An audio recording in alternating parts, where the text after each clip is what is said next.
আসসালামু আলাইকুম। আজকে আমরা চলে এসেছি গুলশান ২ এ রাতের ফুচকা ট্রাই করার জন্য। যেটা মোস্ট ভাইরাল আর ফেমাস ফুচকা। যদিও আমরা কিন্তু রাতে আসিনি, আমরা এসেছি ঠিক বিকাল ৪টার দিকে। এখানে কিন্তু ৪টার থেকে ভিড় শুরু হয়ে যায়, সবাই চলে আসে।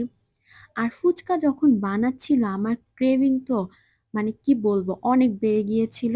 অনেক বেশি ইয়াম্মি ছিল ফুচকা, কোয়ান্টিটি বেশ ভালো ছিল, কিন্তু প্রাইস মাত্র ১৩০ টাকা। মানে বিশ্বাস হয় এত বড় বড় ফুচকা।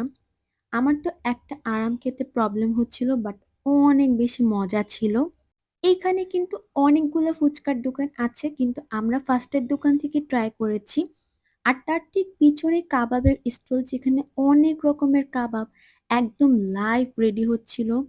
আর আমি দেখলাম যেখানে ফিশও আছে, মানে হয়তো সন্ধ্যার দিকে যখন মানুষ হয় তখন ফিশ বারবিকিউ করা হয়। সি মোমোও ছিল, অনেক দোকান ছিল। সন্ধ্যার দিকে আরো বেশি মানুষ হবে। আর লোকেশন কিন্তু আপনারা সবাই চিনবেন, এটা ঠিক বার্গার কিং এর সাথেই কিন্তু এটার লোকেশন।